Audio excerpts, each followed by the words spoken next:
मैं डॉक्टर पुष्पा कुमारी, assistant professor, स्नातकोत्तर हिंदी विभाग, SM महाविद्यालय भागलपुर, बिहार। आज अपने विद्यार्थियों को घनानंद के सवैया की व्याख्या बताने जा रही हूँ। यह सवैया तिलका मांझी भागलपुर विश्वविद्यालय भागलपुर में स्नातक द्वितीय वर्ष के पाठ्यक्रम में सम्मिलित है।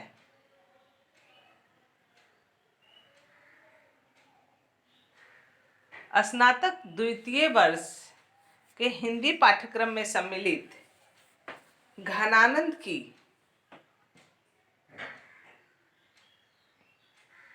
इस सवैया में घनानंद के प्रतिभा पर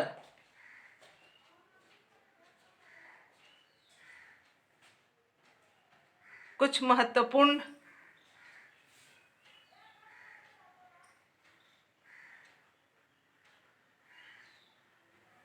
जानकारियां दी गई हैं। यह जानकारी उनके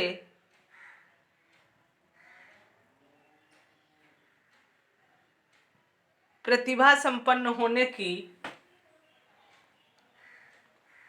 मुकम्मल तस्वीर पेश करती है। घनानंद की सवैया की व्याख्या जानने से पहले इस सवैया का एक बार पाठ कर लिया जाए तो अच्छा होगा। सवैया इस प्रकार है। रावरे रूप की रीति अनूप, नयो नयो लागत ज्यो ज्यो निहारी वे, त्यों इने आखिने आनी अनोखी, अघानी कहूँ नहीं आनी तिहारी वे, एक ही जीव हूँ तो सूते बारयो, सुजाने सकोचे और सोचे सहारी वे, रोकी रहे न दहे घने आनंद, बावरी रीझे के हाथ निहारिये। अब हम इस सवैया में जो कठिन शब्द आए हैं उसके अर्थ पर ध्यान देंगे। रावरे मतलब आपके, अनूप अर्थात अनोखी, रीति अर्थात ढंग, निहारिये अर्थात देखिए, बानी अर्थात आदत, अघानी मतलब तृप्ति, आन तिहारिये आपकी शपथ, हुतो मतलब था, सुतो मतलब वह, बारयो मने न्योछावर करना, सहारिये अर्थात सहारा दीजिए, बावरी अर्थात पगली, सोच अर्थात चिंता, रीझ अर्थात रीझता, हाथ निहारे अर्थात हाथों हार मान लेना, दह जलती है।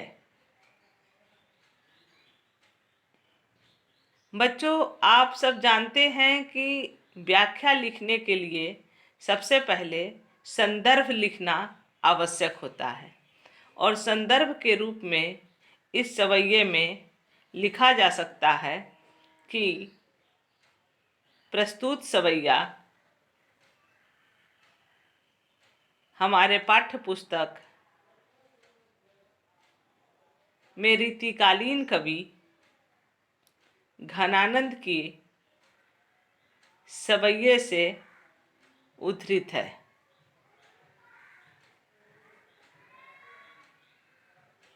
इसमें घनानंद ने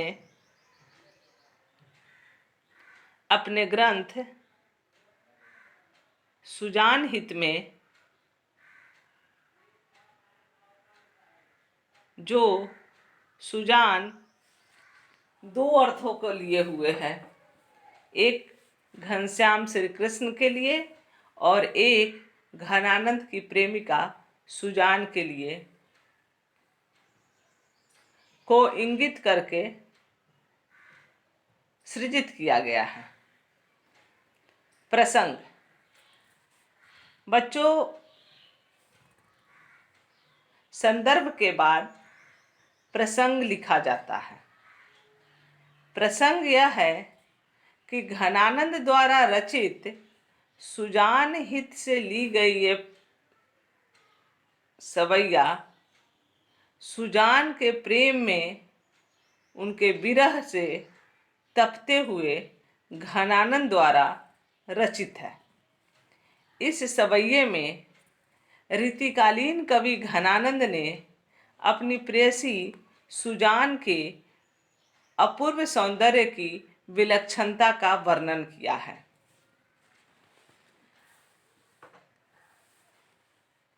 संदर्भ प्रसंग के बाद सवैये की व्याख्या लिखी जाती है। व्याख्या। घनानंद कहते हैं कि हे सुजान, तुम्हारा रूप सौंदर्य अद्भुत है, तुम्हारी छवि अनोखी है। इसको जितना अधिक और जितनी बार देखा जाए उसमें एक नवीनता की अनुभूति होती है। तुम्हारा रूप सौंदर्य इतना विलक्षण है कि उसमें हर बार एक नयापन सा लगता है। प्रायः किसी वस्तु को बार बार देखने में कोई उत्सुकता नहीं होती, परंतु तुम्हारा रूप सौंदर्य इतना विलक्षण है कि उसे बार बार देखने को मन करता है। भाव यह है कि सुजान के रूप में हर पल बदलाव के कारण नवीनता बनी रहती है। घनानंद कहते हैं कि हे सुजान, जैसा तेरा रूप अद्भुत है उसी प्रकार मेरी आंखों की भी विचित्र दशा है। मैं यह बात तुम्हारी शपथ खाकर कहता हूँ कि मेरी इन आंखों को तुम्हारे अतिरिक्त और कहीं तृप्ति नहीं होती। कवि कहते हैं कि मेरे पास तो केवल एक ही हृदय था, उसे भी मैंने तुम्हारे रूप सौंदर्य पर न्यौछावर कर दिया। अब मैं चिंता और संकोच से मुक्त हो गया हूँ, अर्थात मैंने अपना दिल सुजान को अर्पित कर दिया है। अब तो वही मेरी लोक लाज की रक्षा करेगी तथा मेरे प्राणों की चिंता करेगी। भाव यह है कि मेरे द्वारा तुम्हें देखे जाने पर लोग कहीं यह न समझ ले कि तुमने मुझे स्वयं को देखने की अनुमति दे दी है। तुम्हारे मन में मेरे प्रति सहानुभूति है। तुम्हें इस बात का संकोच होगा कि लोग क्या कहेंगे। मुझे इस बात की सोच है कि भले ही मैं तुम्हें कितना देखूं, तुम्हारे रूप पर मेरी आंखें टिक नहीं पाती। तुम्हें देखे बिना मेरे प्राण नहीं रहते। इस सोच का निवारण तुम ही करो हे सुजान। मेरी आंखें तुम पर रीझ गई हैं और रोकने से भी नहीं रुकती। मेरी आंखें हर समय तुम्हारे रूप सौंदर्य के विरह में जलती रहती है। मैं तो इस पागल रीझ के हाथों हार चुका हूँ। भाव यह है कि कवि अपनी प्रेयसी के रूप सौंदर्य में इतना पागल हो गया है कि उसे सुजान के रूप में प्रतिदिन नवीनता लगती है। उनकी आंखों को अनोखी आदत पड़ गई है कि उन्हें कहीं भी किसी और को देखकर तृप्ति नहीं होती। कवि ने अपना हृदय सुजान पर न्यौछावर कर दिया है। सुजान ही अपने संकोच तथा कवि की सोच की रक्षक है। कवि की सुजान के रूप में उसके रूप पर मुग्धता में बढ़ती रहती निरंतरता आह्लादित करती है।